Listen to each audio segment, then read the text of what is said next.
Mobile নয়, নতুন প্রজন্মকে মাঠমুখী করার বার্তা, সেই বার্তাই দেওয়ার চেষ্টা চালিয়ে যাচ্ছে নদিয়ার অনুপম সরকার। একসময় নিজে ফুটবল খেলতেন, আর এবার তিনি আগামী প্রজন্মকে তৈরি করছেন। নদিয়ার গাংনাপুর, সেই ছোট্ট শহর গাংনাপুরের একটা স্কুলের মাঠ। বিকেল হলে এই গাংনাপুরের স্কুলের মাঠে শুরু হয় অনুপম সরকারের ফুটবল কোচিং ক্লাস। বর্তমান প্রজন্মের শরীর স্বাস্থ্য ঠিক রাখতে আর মোবাইলের আসক্তি থেকে দূরে রাখতেই এই ফুটবলের কোচিং ক্লাস।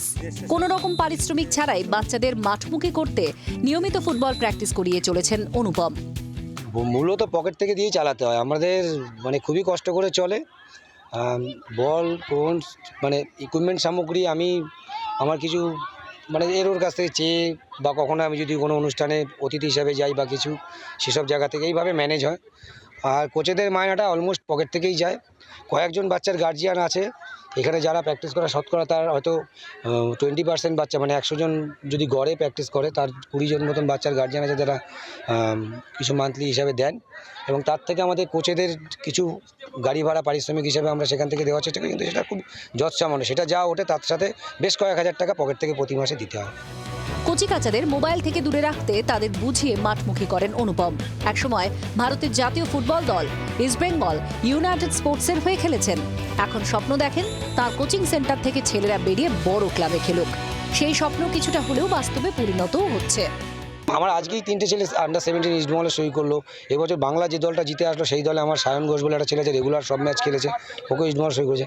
আমরা 3 তারিখে ইস্ট বেঙ্গলের সাথে আন্ডার-17 ম্যাচ খেলতে যাবো, প্র্যাকটিস ম্যাচ। সেখান থেকেও কিছু ছেলে ওরা নেবে। ইস্ট বেঙ্গল ক্লাব দিয়ে স্টার্ট হয়েছে আমার, তো তারপরে বেঙ্গল খেলেছি, Kalighat sports lover, Kalighat MS, Aryan, port trust, মোটামুটি এই ক্লাবগুলোই খেলেছি। এবছর এরিয়ানে আছি, কিন্তু এখনও ম্যাচ খেলতে পারিনি। কচিকাচাদের থেকে বড় সব বয়সী ছেলেরা অনুপম সরকারের কোচিং ক্যাম্পে প্রশিক্ষণ নেয়। এই কোচিং ক্যাম্পে এসে ফুটবল খেলা শিখতে বেশ আগ্রহী বাচ্চারাও। বাবা বলছে প্রত্যেক দিন যা, হ্যাঁ, আর খেলা কামাই দিবি না।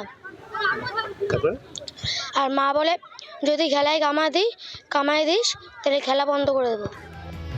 গত 10 বছর ধরে চলছে কোচিং সেন্টার। কোচিং ক্যাম্পে অনুপম সরকার ছাড়াও রয়েছেন আরো বেশ কয়েকজন কোচ। কোচেদের বেতন, কোচিং সেন্টার চালানোর খরচ প্রায় সব একা হাতেই সামলাতে হয় অনুপমকে। কিছু আর্থিক সাহায্য পেলে নিজের কাজটা আরো একটু ভালো করার ইচ্ছে অনুপমের। নদিয়া থেকে বিশ্বজিৎ মিত্রের রিপোর্ট, জি 24 ঘন্টা।